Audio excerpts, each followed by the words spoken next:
BluStreet Exotics, we are back for our second podcast.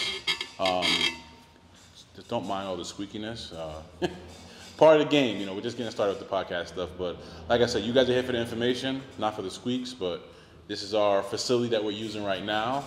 And yeah, excited to be back here for week 2 of the BluStreet Exotics, BluStreet Auto podcast. We are locked in, ready to go. Today's topic was a topic that I actually literally went on Instagram and asked people about. And one of the biggest things was speaking about the types of cars that we order, why don't we have certain cars, and it's a big one. I think I'm going to just go into it. One of our most popular 2 cars that we've ever had was a Hellcat Red Eye. We had a Dodge Hellcat Red Eye. We had the first year car, which was a 2019. That car was great, man. For profitability purposes, it was a great car. But I got to give you guys the goods and the bads about cars like that.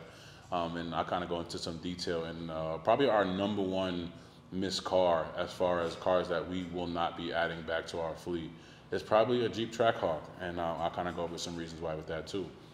So let's kind of just start there. We have a lot of phone calls for Hellcats and Trackhawks. Everybody wants to drive through the city like a little baby and get their Hellcat experience. But those cars have a serious issue. A humongous market of theft that surround those cars that is unbelievably frustrating. Yes, I know people are going to go in the comments and write, oh, what about trackers? What about this? What about that? Trained professionals don't care. And the biggest issue is those cars are just so easy to dismantle. The parts are very, very valuable on the Hellcat and the Trackhawk. So, I don't want to buy cars in the fear of somebody stealing the car. We try to buy cars and give everybody a great experience. Instead of buying a regular, Dodge Hellcat, we bought a Dodge Hellcat Red Eye. Extra almost 100 horsepower, wide body, just to give that experience. And, I hate to say sometimes our customer base kind of destroys our momentum about what we buy. We've been going back and forth for about over a year now. We actually ordered a 2022 Dodge Charger Hellcat jailbreak. A jailbreak has a little bit more horsepower. Instead of the 797 that the Red Eye had, it actually has like 804, 805 or something like that. And we ordered another really nice blue one, red interior. And we walked away from it, after just kind of thinking about it. That car is too rare and too powerful for our average customer to kind of handle. And until our customer base kind of changes as far as what they can handle and can't handle, I can't bring cars like that back into the fleet. Same thing with the Trackhawk, one of the most stolen SUVs and cars on the market, period. Very frustrating to think about. You're buying we had a 2020 F8 green, which is almost like a military green, really nice, beautiful spec Trackhawk. And once again, people kept trying to steal that vehicle, so we got rid of it. And then we had I guess you could say, a remorse of getting rid of that vehicle. Then we bought a red one, and then when we bought the red one, it got stolen. So not looking forward to bringing that vehicle back into our fleet because, yeah, there's a lot of people that want it, but too much risk. So it's just one of those cars that we kind of stay away from. We have a lot of customers calling about interesting cars, like, oh, why don't you have a Bugatti? Let me just talk about that one right now just so we can get it off the way. Anybody who is renting a Bugatti is paying an astronomical amount of money per day. You're talking about a starting price of a vehicle that's going to cost you anywhere from $20,000 to $30,000 a day. You have to also have assets to kind of match that because your average insurance policy is not even going to touch a vehicle like that. So when people call, and when you guys call and say, hey, when are we going to buy a Bugatti? Please be realistic. That's just one of those things that's probably never going to happen.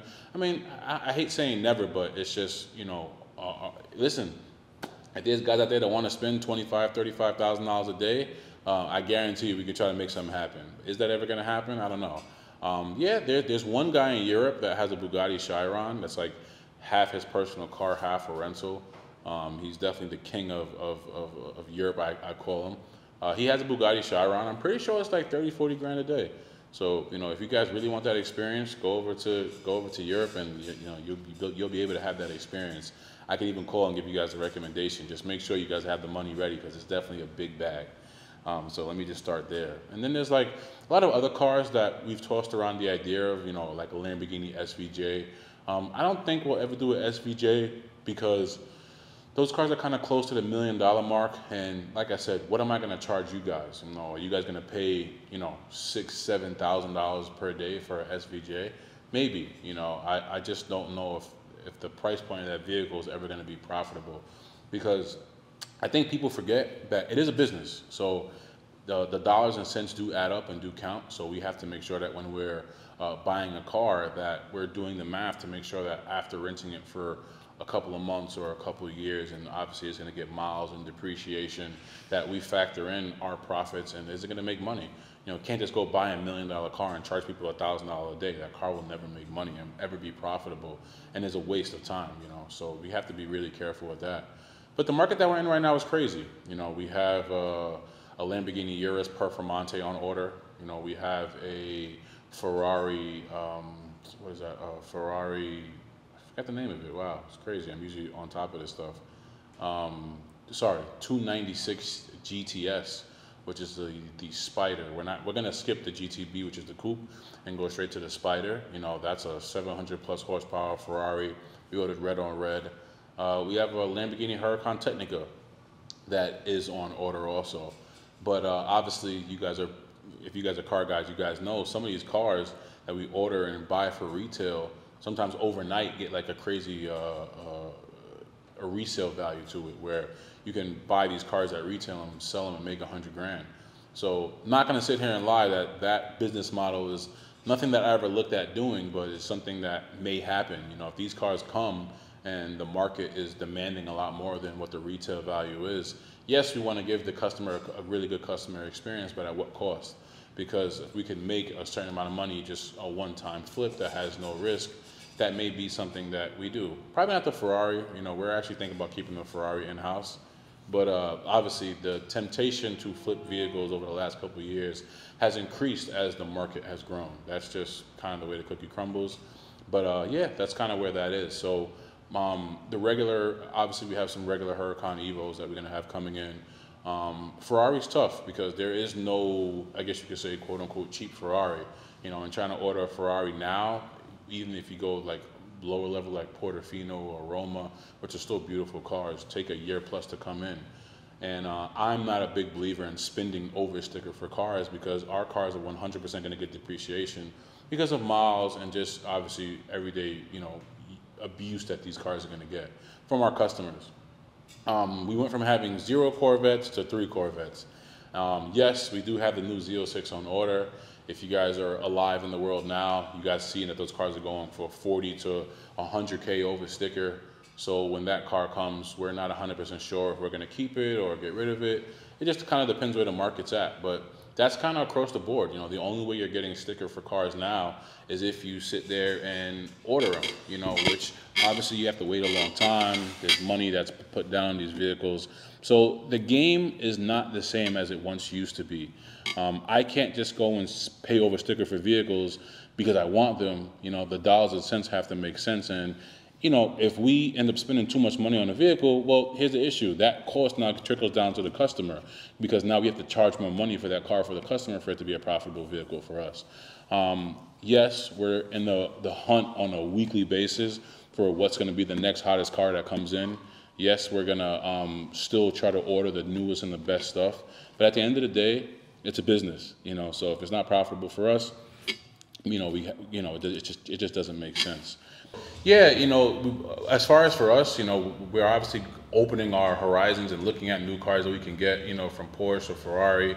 McLaren has a lot of new hybrid cars that are going to be coming out that we're looking to get into. I think it's called the Artura, whatever. So we're looking to maybe even add some of those cars to the fleet also. But obviously we have I guess you could say our mid and luxury cars that we're trying to go after. A big one, like we have a ton of BMWs right now. We have M3 competition, M5 competition. We had an X6 M competition at one point, which we got rid of. Right now, we just have the standard X6, S63s, CLA 45 AMGs, the S580s. Like those cars have even kind of hit this interesting peak where we even have to order stuff like an M3. Like, back in the day when we first got into the business, we never had to order an M3 unless you wanted like a specific spec. Nowadays, if you want a nice car, you got to order it and you got to wait, or you're going to pay over. One of the most interesting cars that we've been asked about that we had on our fleet since the beginning, which we got rid of this year, which we have not replaced, has been a G-Wagon. That's been a popular car that has been asked for that we have not replaced. And it's just because the price point has to make sense. G-Wagons for 2022, 2023 are starting at about 190-ish grand, and that's if you get one for sticker. Your average retail, resale price on them is between 230 and 250. For 230, 250, you could buy a used Huracan, you could buy a used 488, you could buy a 600 LT. So there are a lot of nice cars you can get for that money. Now, don't get me wrong, would I love a G-Wagon on the fleet? Yeah, but in that 200 grand, that opens me up to a Bentley Bentegas, a used Lamborghini Urus. It opens us up to so many other cars. Are we going to end up adding one soon? Yes. But obviously the price of that G-Wagon is going to be significantly more expensive than the previous generation. And that's just simply because price point. That's kind of inflation taking its toll on the world where, because we're paying up so much more of a premium for these vehicles, that obviously comes down to affect the customer. When we make our prices, our goal is not, let me just price the highest price possible so I could, kill these customers. No, we want customers to come back. We want customers to take cars for multiple days, a week, even in some cases a month, which we do offer our weekly and monthly packages. So inquire within about those. But we take consideration of all that. Obviously we prefer to buy a almost new or brand new vehicle versus a used vehicle. Obviously that has many upsides to it. Lower miles, we kind of control if the car was beat up or not. There's a lot of things that kind of go into place with that. That obviously is a benefit for us. But yeah, cars like a GT3 RS. The new GT3 RS is a car that I could never imagine adding to the fleet because of how rare they are, how impossible to get an allocation is. So as much as we would love to add those cars to the fleet, because even if you are a collector, it's becoming so hard, it's becoming unbelievably difficult as a rental company for us to get those cars. And just to be honest, a lot of these companies like Lamborghini and Ferrari kind of look down on us as rental car companies. They don't want to give us allocations, they don't want their cars being rented, and it's like a weird persona around the business, because the truth is there have been many individuals in the past, even way before me, that have tarnished the name on rental car companies. We try to hold a certain standard. Obviously, we're working on getting better and better every single day. But the rental car business definitely has sometimes a negative view on it from dealerships and from companies, because I don't know exactly how they view it, but they just not look that good. They don't want to give loans to us. They don't want to give financing to us. It's a whole nightmare. Anybody who's in this space knows what I'm talking about. It's not a foreign language at all, and it could get really interesting. So, it is very important for us to know what you guys want us to buy next. Obviously, we're in the know. Like I said, 296 GTS is on the way. A couple of Huracan Evos, possibly a Huracan Technica. We do have the new Z06 on order. What else am I missing? I feel like I'm forgetting some stuff. We did give up on the Dodge Hellcat allocation, the jailbreak. That one we let go for obvious reasons. And we do want to have some cool stuff as far as like V12 stuff coming. I love the sound of the V12 stuff. It's a little bit more exclusive. So we're looking to maybe look at some of the used market to see what we could do with some of the V12 stuff. Maybe like another Aventador, maybe like an Aventador S Roadster. That's like one that's been high in my mind of a car that we want to kind of add to the fleet. But we also sometimes try different stuff. I'm not a huge Tesla fan, even though I respect what the Teslas have done. But our first electric car was the Porsche Taycan, which is a really, really fun car.